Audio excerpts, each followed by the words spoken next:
Well, good evening and welcome to episode 2 of Grumpy Old Sci-Fi Guys. I'm Steve Brady, your host, and with me tonight again is Neil Cook. Neil, how are you, sir? I'm well, Steve, and yourself? How was that I'm trip to doing. Melbourne? My trip to Melbourne was very adventuresome because I went on the motorcycle and had reasonable weather on the way over and had a bit of rainy weather on the way back. So I actually stopped an extra night in the lovely little town of Horsham in Ah, Victoria. how Yes, delightful. well, I waited for the weather to pass over. But it was good. It was lots of fun on a nice big motorcycle. It's a good ride. And for those who are not from Australia, Adelaide to Melbourne is about 720 kilometres. So what's about, I don't know, in miles? I don't know. You 500 figure miles. it out. If you're using that anachronistic measuring system, that's your own bloody fault. There's only two Hmm. countries in the world that still use miles.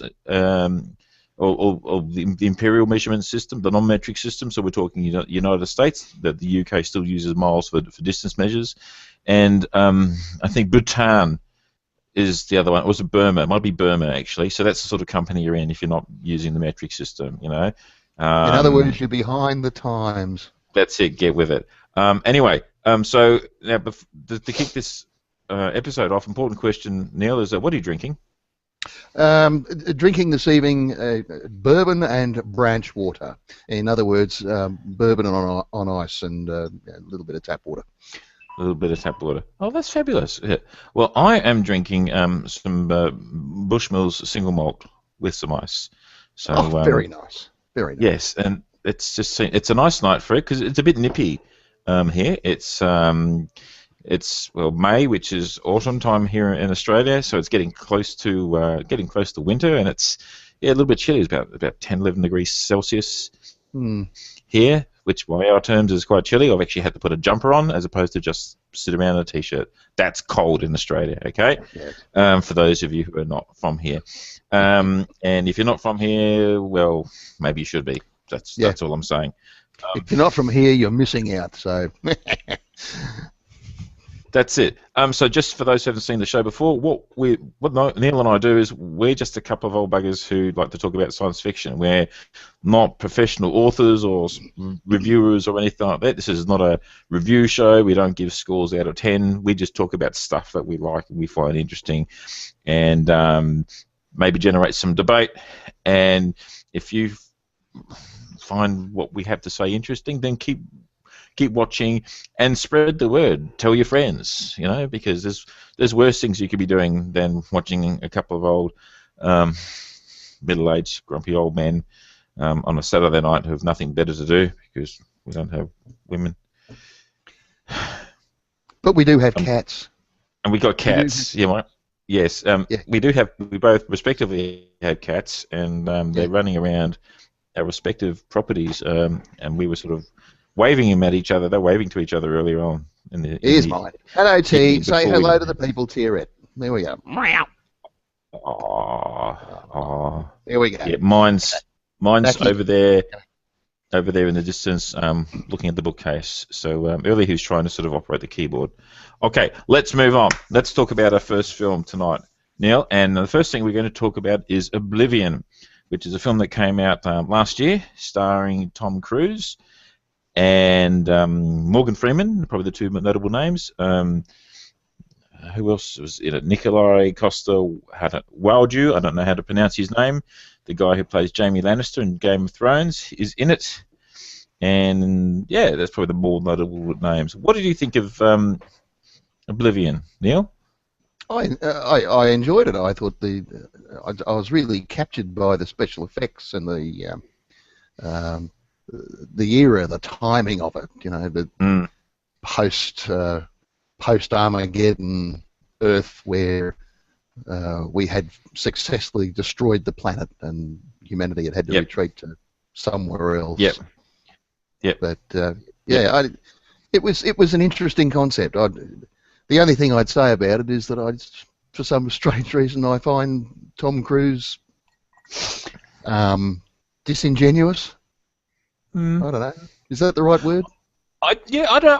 Look, I think Tom Cruise is a bit of a nutter in his personal life, but I actually quite like his movies. I like the characters that he comes across, that he portrays in his movies. Okay, which is his standard Tom Cruise action type figure, But I don't mind Tom Cruise at all. I don't think he takes himself terribly seriously as an actor. I mean, just look at the role that he had in Tropic Thunder, which is not science fiction, but he was quite a different sort of role there. Yeah. And I also remember when he was played the wheelchair bound army veteran in was it Born on the 4th of July? Yep. Going back a few years. I mean, the guy can act. So I don't have any problem with Tom Cruise being in a science fiction or an action movie, and he suited the role perfectly. So it's a great eye candy movie, though, isn't it?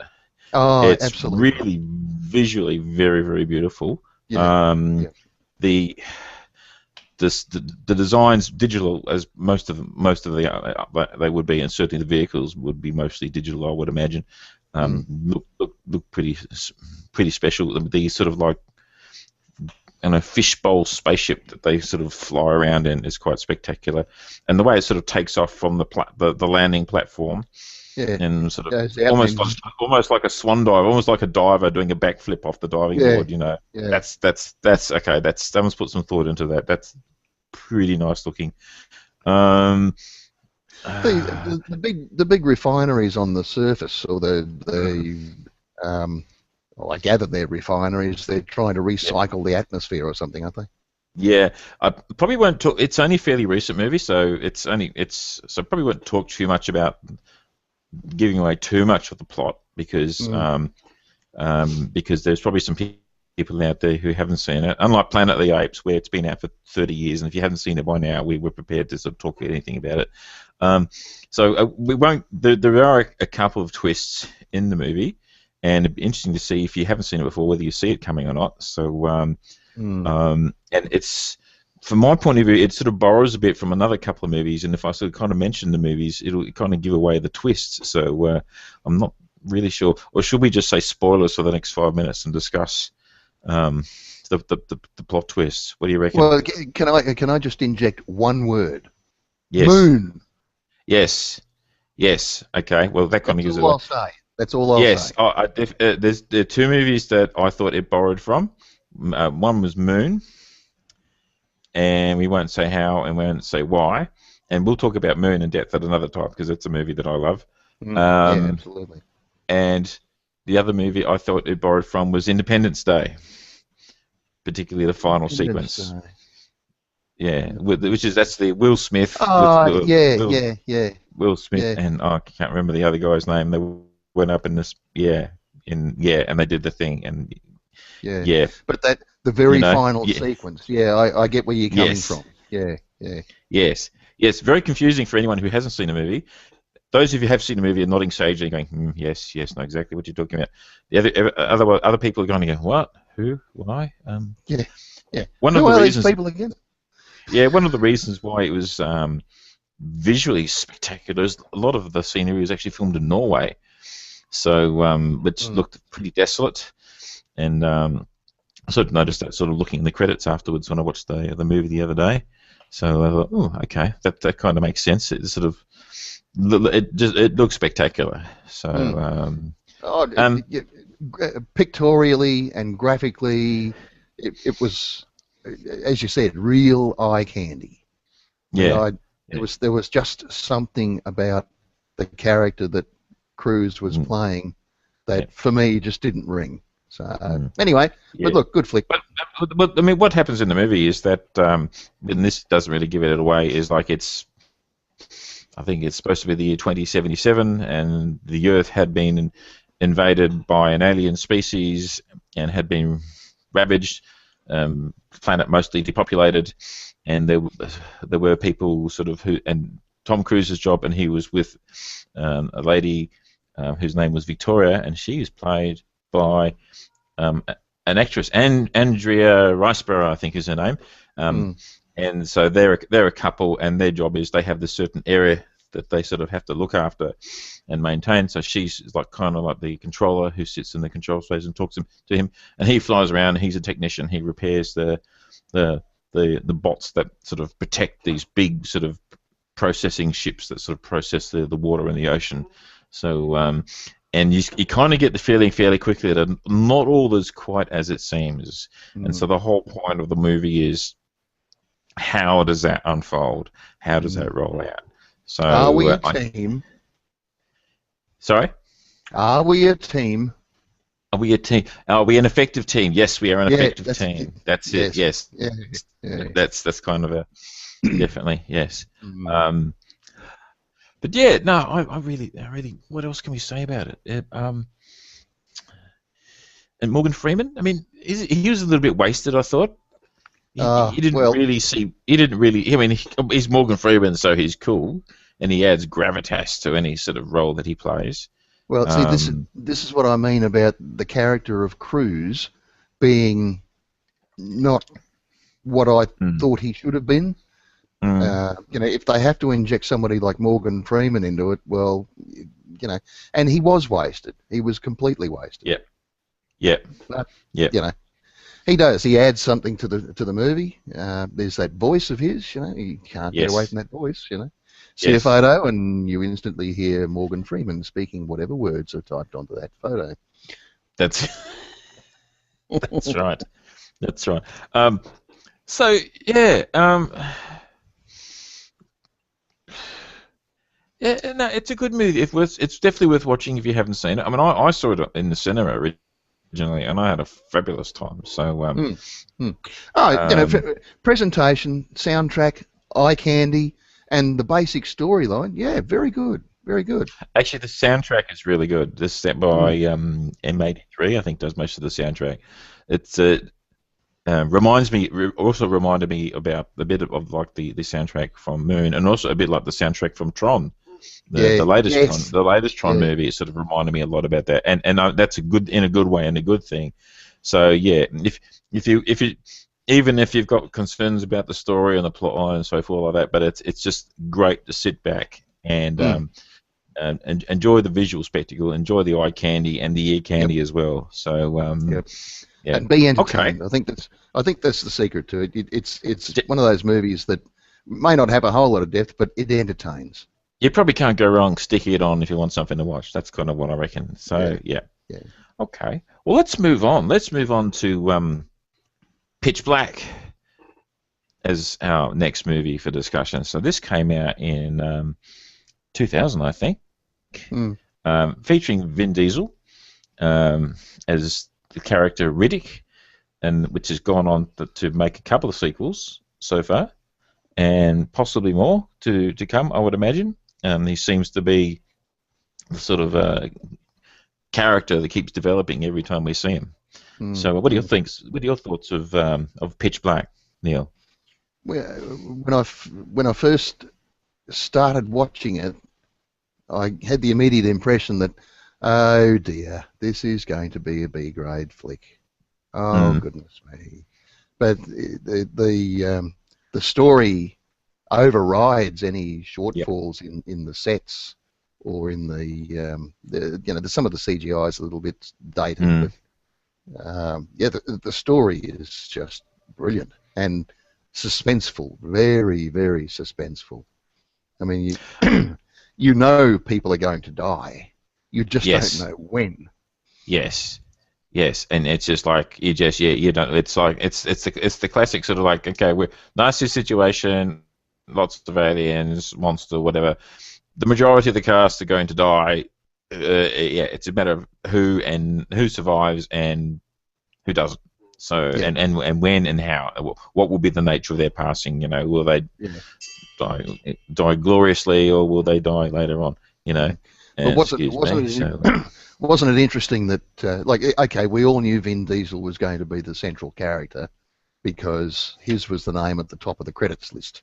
And you know, all the lights shining on him, but he starts out as being a little bit of a nothing, and then it comes to pass that he has enhanced eyesight, and all of a sudden he's in the right place at the right time, especially for him.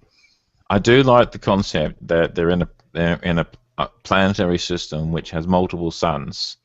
And so this planet almost never sees darkness because there's usually one or other of the suns shining on them, and they show that well because different suns have different shades of different colors, and they shine at sort of a different um, different colours on the landscape, depending on what sun's lighting the way. And then they have the device, the orrery, in the room, and they sort of realise that there's actually a period coming up where all the suns will be eclipsed by the large gas giant planet, which is nearby. So because they're actually on the moon of this gas giant. So and that's when they go, oh, it's going to be pitch dark, pitch black, hence the title of the movie. What's going to happen then? And they know that something nasty's happened on this planet because they get there. There's no sign of people there. And yeah, but that concept, I thought, okay, yep, I like that. That's clever. And the photography, the displaying of the really harsh sunlight. I mean, 3 suns beating down on the surface of this world, and the overall lighting was really washed out and dazzling. So yeah, a great impression. Great impression. Yeah, and you know that it's predominantly filmed here in Australia. I didn't know that. Filmed in the outback of South Australia, up near Coober Pedy, which is some very desolate landscape. So it's not the only science fiction movie that's used that location, because they basically want a lifeless-looking place. I think some of it was filmed in Queensland at Movie World there on the Gold Coast. But yeah, most of it was filmed on site here in South Australia. So sort of looks vaguely recognisable if you're familiar with the landscape, but you know they've done it quite well. And what about the character of Riddick? We'll perhaps talk about the sequels as well that he's got. Have you seen? You've seen Riddick and the I can't even remember the name of it. The Chronicles of Riddick or something. Chronicles Riddick.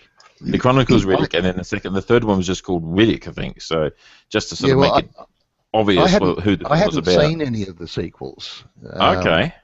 But basically because I didn't want the effect of Pitch Black to be ruined for me.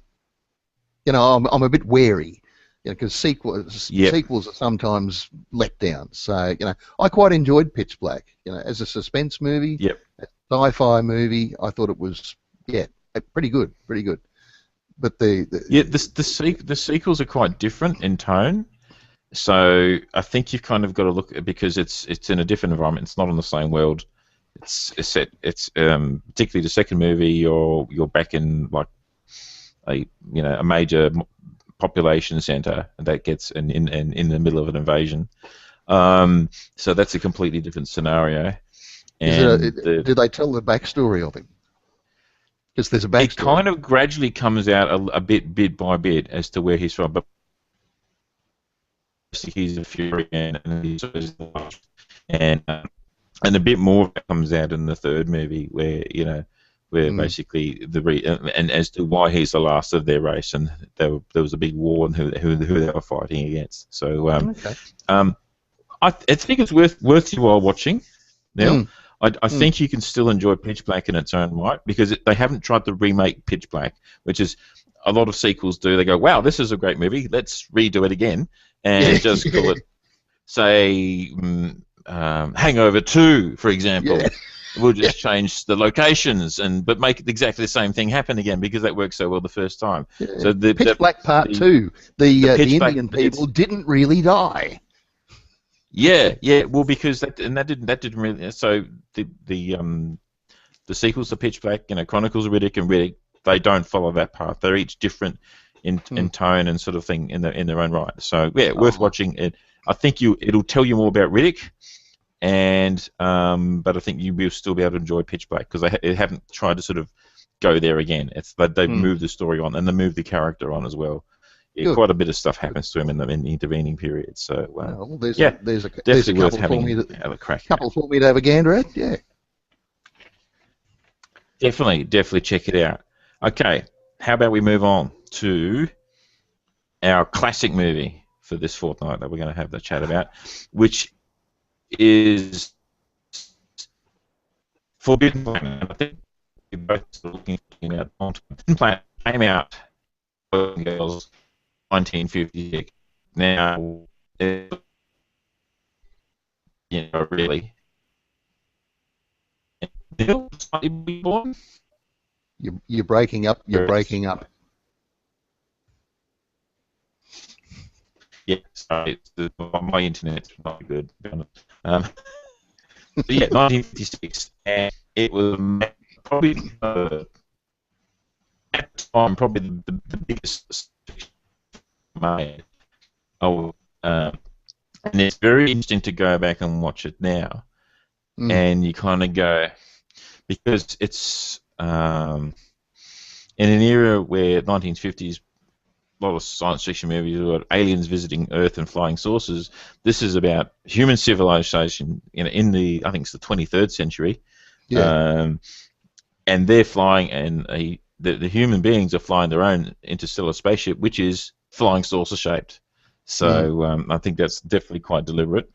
But it's very interesting. The early scenes of the film, which is based on the spaceship as it's sort of approaching this particular planet. In the orbiting the star Altair, I think it is Altair 4. Yeah, and it's watching the crew interacting, relating to each other, and we're watching this now. Says we've seen this also before, and then you kind of realize, no, this is where Star Trek probably copied a lot of its its inspiration from in terms this is of where it all comes from. And the crew, and a medical officer and a cook in this case, which is pretty good as well. Which and yeah, so you have it's basically like a submarine except it's on a spaceship. So just the way they're interacting, the way they're talking to each other, and they've got the militaristic uniforms. And I'm still looking at the uniforms themselves. I'm looking at them; they actually stand out pretty well. The grey outfits that they wear, they don't look too dated from a movie that's nearly 60 years old. And some of the set design was pretty good. In the interior shots of the spaceship itself, one of the little things, a couple of things that I really love about it, there's this little elevator thing where you go from one level to the other one deck to another level, and so basically the crewman would just stand on this little platform with his feet, grab onto the handles, and it will just descend. And then just to prove that it was good, they used it again, and it went up again. I just thought, okay, really unnecessary. You could have just put stairs in there, but that's pretty funky. It was just nicely done. It was just nice. So basically, someone's put some thought into some set design. Yeah. So, but weren't the concepts of faster than light travel? Yes. And the deceleration from faster than light travel, weren't they interesting? Yes. Well, that's the thing. Even when I watch it now, I still find myself wondering, okay, in Star Trek, they don't have to go into stasis tubes to decelerate. But that's because the end of Star Trek, they have inertial damping fields. Oh, that's right. And structural integrity. It was. Yep. Whereas in Forbidden Planet, they have some sort of stasis field or whatever they did. I can't remember the name they called it now, but yeah, they sort of just so they can handle the massive deceleration of the ship dropping out of light speed into sublight speed. So it's actually good. Someone's actually put some real thought into that. So that's something to be applauded. So science fiction movies of today, many of them could still learn from Forbidden Planet. Oh yeah. And but the real core of the story is a very human element, a very human frailty. Yes. They draw it out. It's not just sort of dumped on you. It's only in the last 10 minutes of the movie that you find out why the crew of the Bellerothon died, and why Morbius's wife died, and why he doesn't really want to go back to Earth. So and so just to explain the plot, the crew of the ship, of the starship, captained by Leslie Nielsen, in a straight role. So if you're used to seeing him in the Flying High movies and so forth, very very straight. He's in his day, very handsome young man as a starship captain, and they were going out to investigate this colony that had been settled like 20 years earlier that no one had heard from. And as they approached the planet, the voice that's speaking to them is from this Dr. Morpheus, who basically says, "No, we don't need any assistance. Please don't come down. Thank you very much. We're all good." And basically the captain says, "Well, no, sorry, we can't do that. We've got our orders. We've got to come down." So he says, "All right, if you must." So they go down, and basically only living on the planet, all there is Dr. Morpheus, and we soon to define his young daughter, who must be about 18, I'm guessing. Yeah. 17. Yeah. Late teens, early 20s, yeah. Yes. And very attractive. Yes. Yes. And you've got a crew of men on a spaceship who haven't seen a woman for 12 months, and they respond appropriately or inappropriately, as the case may be, and they take advantage of the fact that she's young and innocent and has never actually encountered a man before other than her father. So, yeah, she's a little bit naive, and, yeah, there's all that sort of question, which is like, okay, how do you deal with that situation?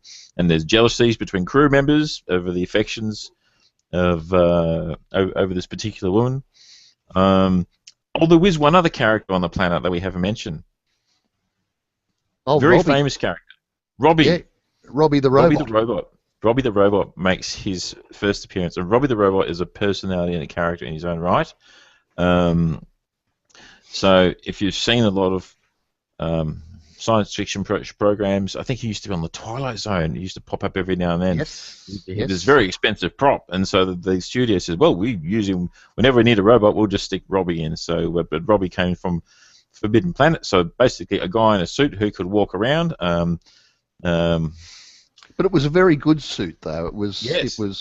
It looked very convincing. It did. It strikes you as an ambulatory humanoid-shaped robot, and he could move and he could bend and he could pick things up and massively strong and all the rest of the good things that robots should do. And had a bit of a wry sense of humour as well, actually. So whether that's intentional or not. So, but very, very droll. And an interesting character in his own right.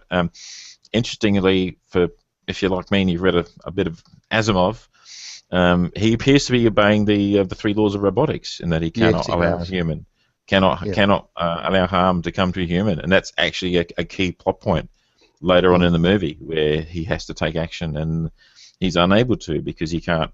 He's unable to harm a human being, even if directly ordered to do so, as is quite boldly demonstrated in the first half of the movie.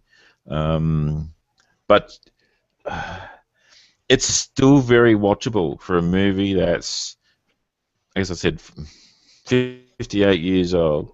Well, it's still very, very watchable. It's older than I am, so and I still love it. Yep. So, but the real if you have not seen Forbidden Planet, the real secret is the human story. And, yes. What happened to this fantastic race of they're not humanoid because the Krell. We don't really know what the Krell look like. No, we don't. We never get to see the Krell.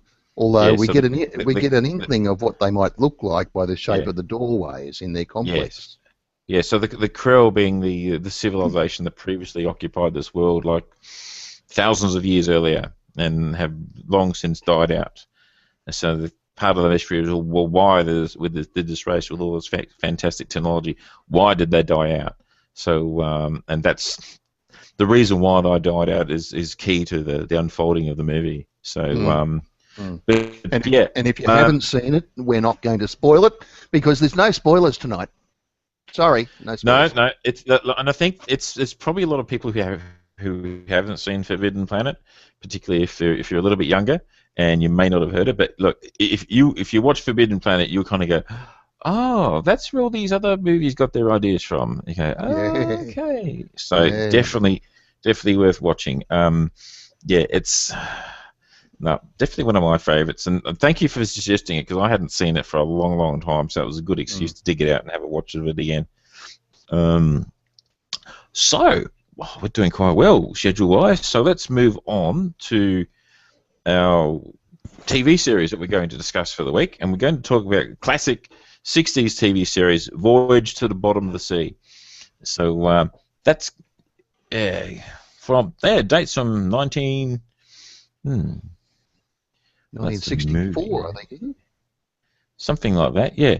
Um, was it a movie originally as well? I think it was a movie. I'm just looking I, at this here. There was yeah, a I think movie in 19. I think there was originally a movie, and if I Yeah, remember correctly, the prop that was constructed, the Sea View, the the submarine, Sea View. Yes, was, yes, again, it's another one of these circumstances where there was a movie done and so much money spent on the props that they yes. decided, well, we've got to do something with these props. The Sea View was quite large, Yep, and most of the filming was done on a lot in Los Angeles, yep. but a very, very large lot with a huge pool, and the Sea View used to motor around inside that pool. But yeah, very famous cast. Richard Basehart, David Mm-hmm. Hedison. Now, David Hedison appeared in at least one Bond movie, possibly two, as Mm-hmm. Felix Leiter.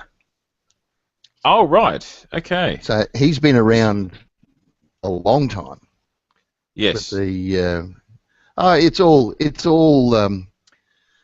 for its era, 1964, 65, 64 to Cold War. 68, I believe. Yeah. Four seasons it lasted for. Yep. So, Oh, I've got lots, to say, lots. I really don't have much. I don't have much memory of seeing Voyage to the Bottom of the Sea. I have a vague recollection.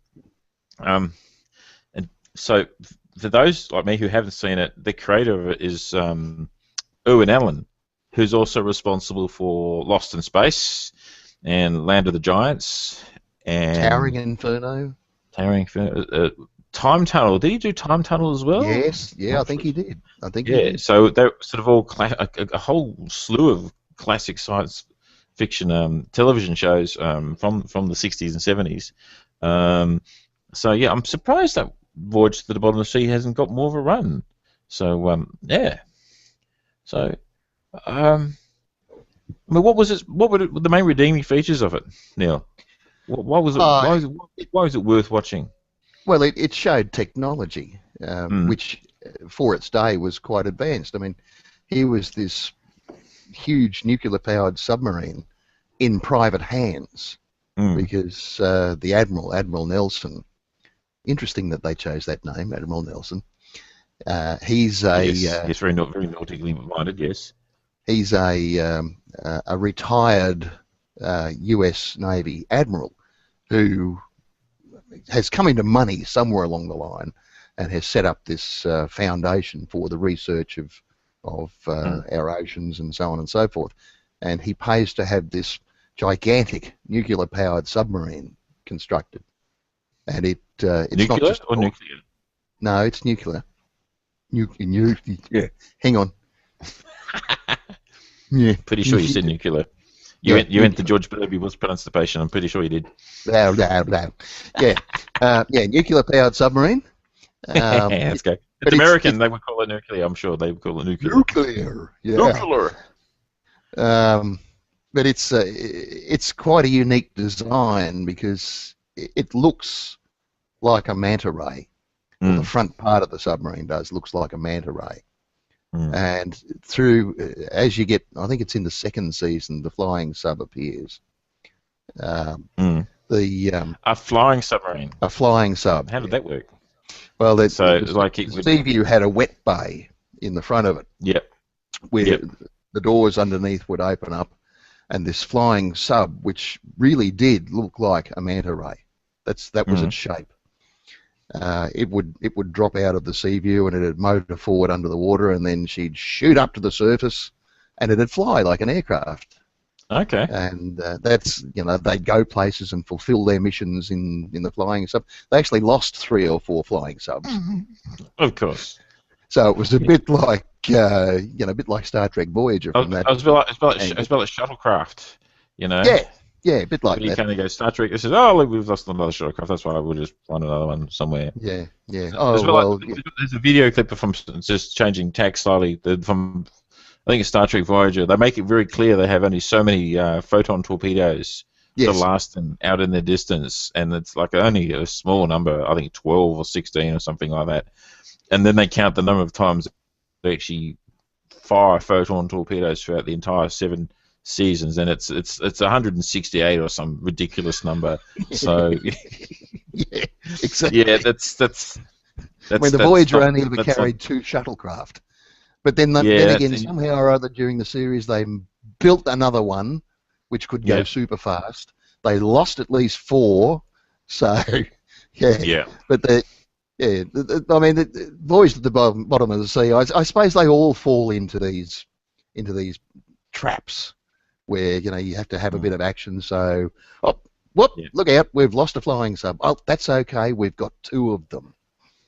And so basically, they followed the what's now familiar pattern of a ship, captain, crew, shuttlecraft, launch, whatever, go off ship to perform adventures, go back, and a lot of the action is based on the ship, because that means you just got the one set. You're not constantly building sets or going off-site on location to build to shoot scenes, so you keep your costs down. I'm guessing that's what they're doing. And they said, well, we'll just call it a submarine instead of a spaceship, and do the same sorts of things. Pretty much. So, but there's how did it go for it? Go on. No, sorry. No, go on. No, you were saying you can. You also had. They also address some of the issues that face us today, i.e., climate change and poisoning of the oceans and loss of habitat and all of that sort of thing. But it's sort of whistled over people's heads back then. It was just give us more adventure. That's it. Yep. How does it compare to a subsequent series that I recall watching of a similar nature, which is Sequest DSV, which is when was this from? Let me just look up IMDb, which is IMDb is our friend. Yeah. So you remember Sequest? I remember Sequest very well. How would you compare the two if you're familiar with? I would have to say that Sequest took the nod from Voyage to the Bottom of the Sea, because the concepts are so very familiar. They're parallel. Sequest 2032 or Sequest DSV from the early 90s, 93 to 96, 3 seasons. Yeah. Oh, creator Rorkes O'Bannon, who did a lot of Star Trek stuff, as I recall. Yep. So yeah, that's going back a bit. But yeah, similar sort of similar concept, I think. So this fantastic submarine that will go around and do stuff, and with the theory being that so much of the ocean's floor and bottom is unexplored. He says, talking away off camera quite rudely. So yeah, let's have submarines and go to explore all that sort of stuff. So very interesting. The Voyage to the Bottom of the Sea, was that set in the future, or was it a contemporary setting? Was it supposed to be a futuristic show? No, very contemporary setting. The submarine was a one-off because it had been built by a private corporation, and the private corporation decided that they would do whatever they wanted to do. And, sometimes, or actually more often than not, it was the private corporation that pulled the government, i.e. the government military, out of the poo. And, there was a bit of na going on. But, look, it had its moments, let's just say that. It would occupy a young boy's imagination. We've got a bit of that happening now in current times in the space industry, with SpaceX being the private corporation that's kind of gone out and sort of leading the way, developing their own space program, pretty much, and setting their own agenda. So and having rockets that will land potentially. So that sounds really good. So Voyage to the Bottom of the Sea. I'm going to have to go and check it out by some means or another. And I believe there was a movie. We talked about that earlier. So there was a movie that it might have been based on originally. I think it was also by Irwin Allen. So yeah, that would be quite interesting to go check out. Okay, moving right along. We're really ripping through our show tonight. We're ahead of schedule, which is really good. We like that. We don't like to drag stuff out any longer than we need to. He says, rabbiting on, because look, we're a pair of grumpy old sci-fi guys, and we're both a bit tired because it's a bit later than we would normally want to be on a Saturday night, and it's been a long day and a long week for both of us. So what we'll do now, we'll now move on to our question of the week. And if I had my toolbox thing with a drum roll, I would play that now, but you can just imagine that in your head like a snare. Okay, consider it done. Done. That's it. Our question of the week: does science really matter in science fiction? Or perhaps more correct, more to rephrase it another way: how important is your science fiction movie? How important is it to be scientifically accurate? Neil, what do you think? Well, we're going to leave a certain genre out of this discussion because that's for another time. Okay. Yeah. I suppose I first became enamored with the idea of science fiction not mirroring science but having understandable science concepts embodied in it during the Next Generation series of Star Trek. Because I was a really, really avid Trekkie back in those days. I used to go to conventions even. No, I didn't dress up. I did not dress up. But I was just trying to speculate as to which character you may have dressed up as, had you done so. No, I was never that silly. You know, I was a Trekker, not a Trekkie. No, you're a Trekker. Okay, yes, okay. Yes. But one of the things I got wrapped up in was the technology that had been created by the people that recreated Roddenberry's dream. I mean, Roddenberry was behind the scenes in the early, I think, up to season 4 from memory, before he died. And he would guide the direction, but there were people behind the scenes creating that technology. And there was a book that came out, which I had. I think it's still in the bookshelf behind me somewhere, but it was the workings, the scientific workings of the Starship Enterprise 1701D. And it went into great depth as to how a warp drive actually works and why magnetic containment is required. You know, how the concept of a warp bubble is created, and so on and so on and so on. And I became quite enamored. I think they actually I may have this a similar book actually, because I think they actually went through and created like a Bible of technology. And so when they sort of brought something in, they said, how does this fit in with what has been previously established? And if it conflicted, then they had to change it. If it didn't, then they added to it. So my view on this is I love hard science fiction, so stuff that's based on actual real science, and let's give it a twist and say, okay, let's take this scientific concept and just go, what happens if this scientific thing is real, sort of thing, and stuff that's based on actual practical science, which is why, for example, any movies that use time travel really bug me, because there ain't no such thing. No. There's always a paradox. Apart from traveling into the distant future, we're pretty sure that time travel is not a possible or feasible thing, or ever likely to be. So that's not to say there isn't the occasional movie that I don't mind a bit of time travel about, and sometimes I'm willing to forgive it if it really adds to the plot of a series or of a movie.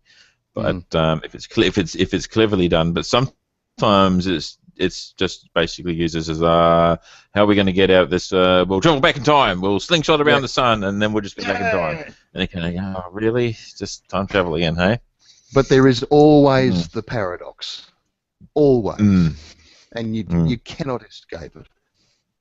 But you know, by the same time, we all still love watching it. Oh yeah, well, one of the best time travel movies, and I've got it on the bookshelf. Then I have to watch it again. I haven't watched it for a while. Is Looper? Oh yeah. Was it No, No, not Mark no, Hamill. He no. did one earlier that was like that. I can't for the life of me remember what it is now. But yeah, I know the one you mean. Looper with Joseph Gordon-Levitt and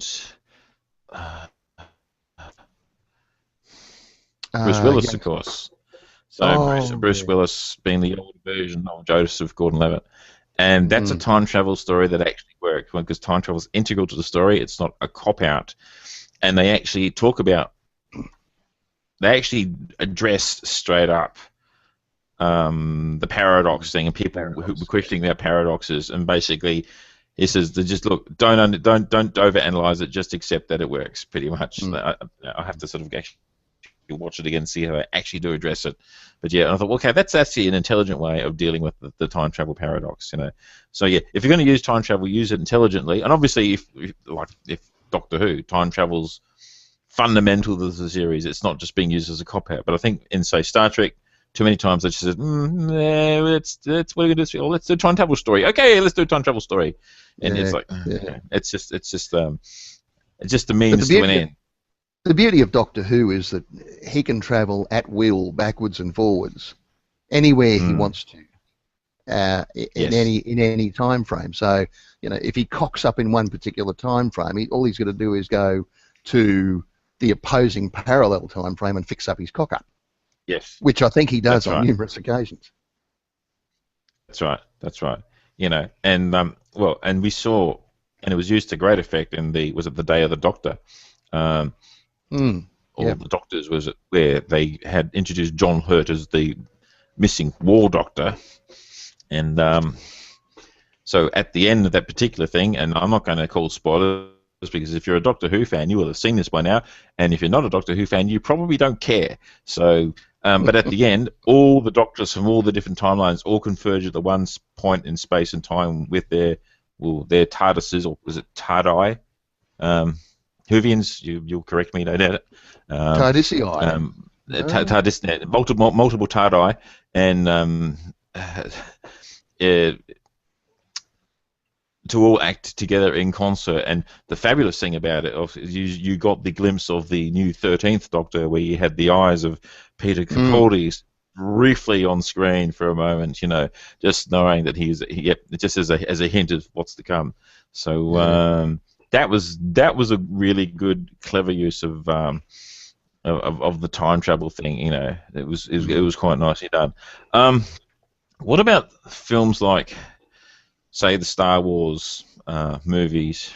Do we worry too much about the scientific sort of plausibility about what they talk about, or is that just like science fantasy, where it's not really predicated on scientific concepts so much, sort of thing? It's just, you just say there's well, who's to say faster than light travel, there's lightsabers and stuff like that. We just accept it and just move on, that that's just the way it is. We don't try to explain it too much. Instead, decide to talk about midi-chlorians. Really? George, what were you thinking? What were you thinking? You didn't need to explain it. You really didn't. You could have just left the Force as some mystical, magical thing.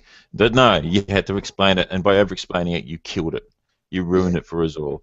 So, yeah, sorry, just me having a bit of a rant there. Fuck you, George Lucas. Yeah, well, he's not involved in the next movies, I don't think, the next 3 movies that are coming up, so it'll be interesting. No, but anyway, Mickey Mouse will make an appearance in the next Star Wars, I can guarantee that. No, I don't think so. Like it's like, well, Disney also do the Marvel movies, so Iron Man and all that mob, and Thor and Captain America and all that stuff. So the Avengers.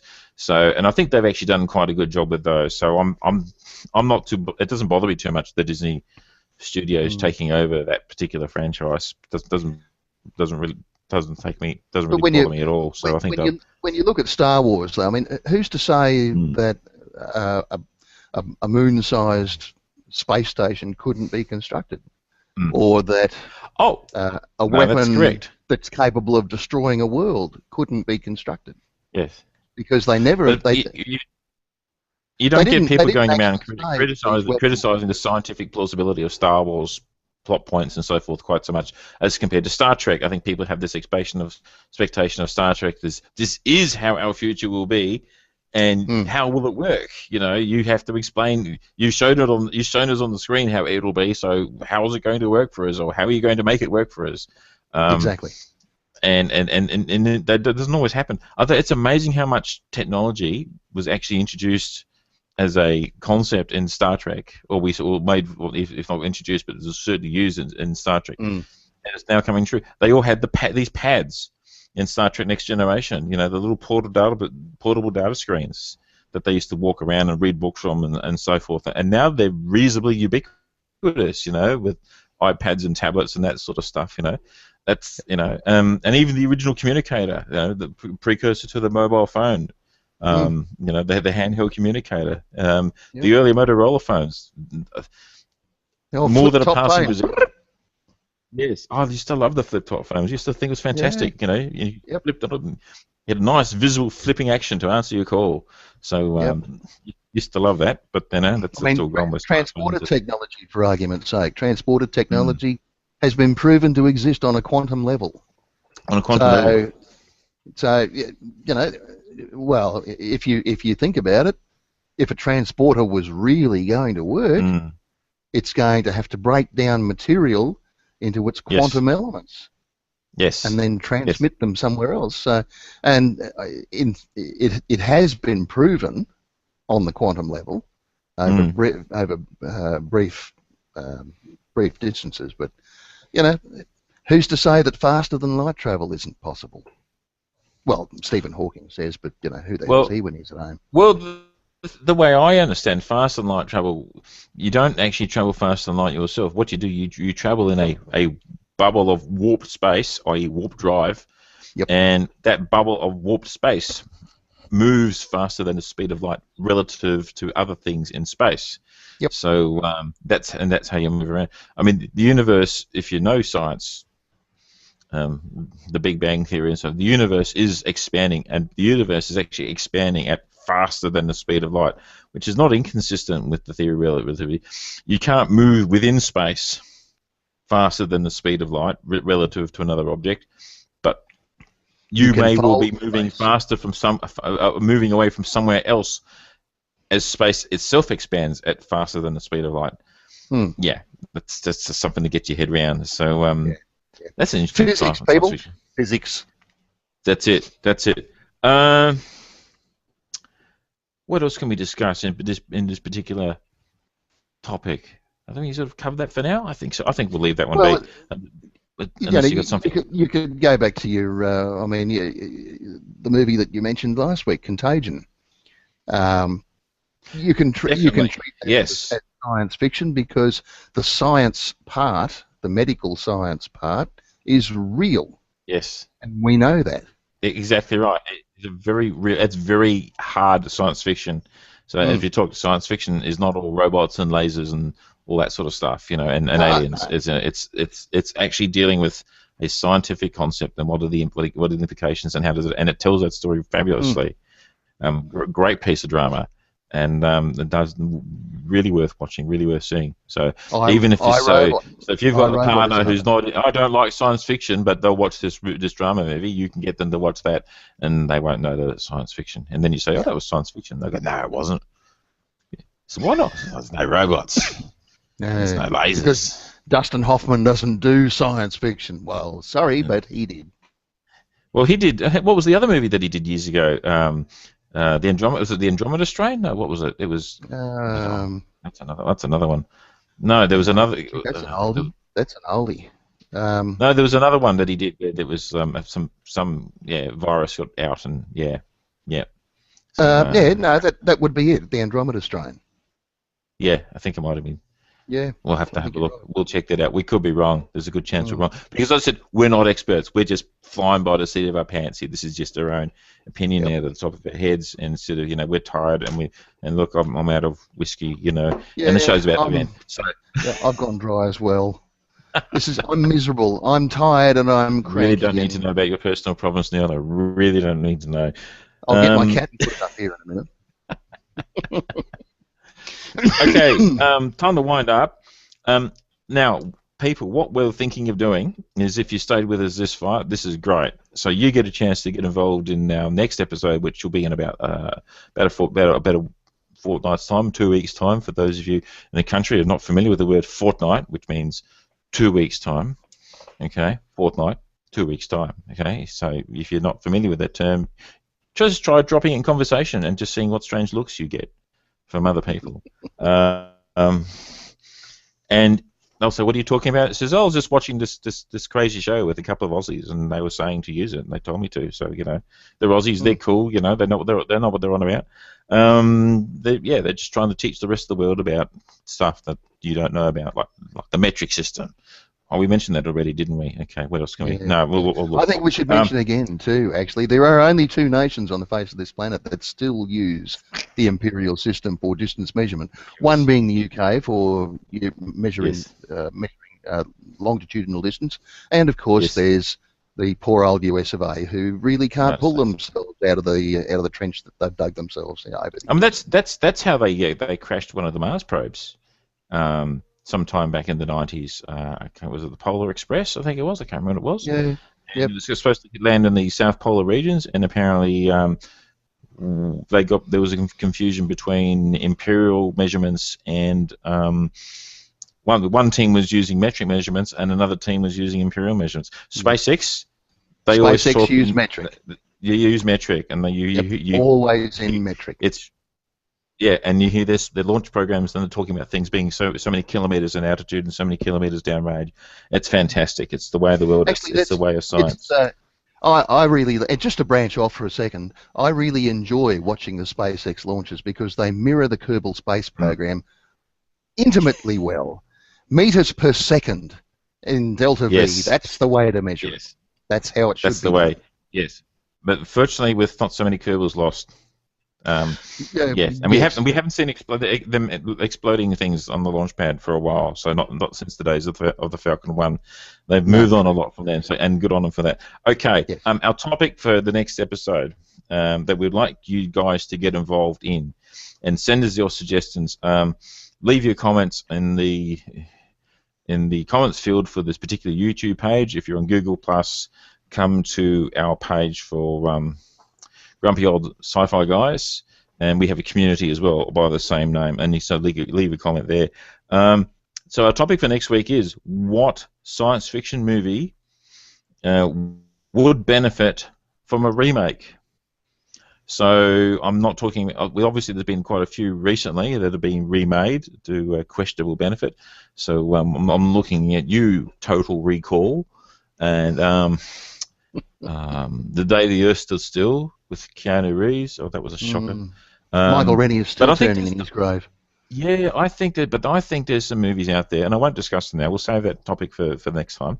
But there are definitely some movies out there that could benefit from being remade and sort of done with contemporary special effects and with contemporary soundtrack, and bring the storyline up. It's something that's a good story that can be told to a new generation. So what do you think?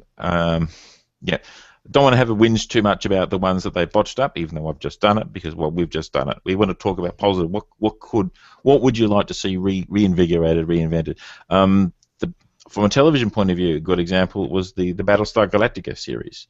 So Absolutely. The originals, spot on. I love both series, but particularly love the re-envisaged series. So and you think about it, that's 2004 that the pilot episode for that original series came out. So that's 10 years ago already. So if that doesn't make you feel old already, it should. Okay, that's why we looked at Forbidden Planet this week, because that's it. It'll make you all feel young. Yes, so it makes me feel young because it was before I was born. So yes. So so keep an eye out. We'll let you know what we're going to be talking about in the next episode, which I think will be what is it? The 17th of May. Hopefully, that's our tentative date. We'll let you know for sure. So look, thanks very much for joining us. My name's Steve Brady. This has been Niall Cook. Thank you for joining us, and we'll see you all again next time. Bye. Love your work. Goodbye.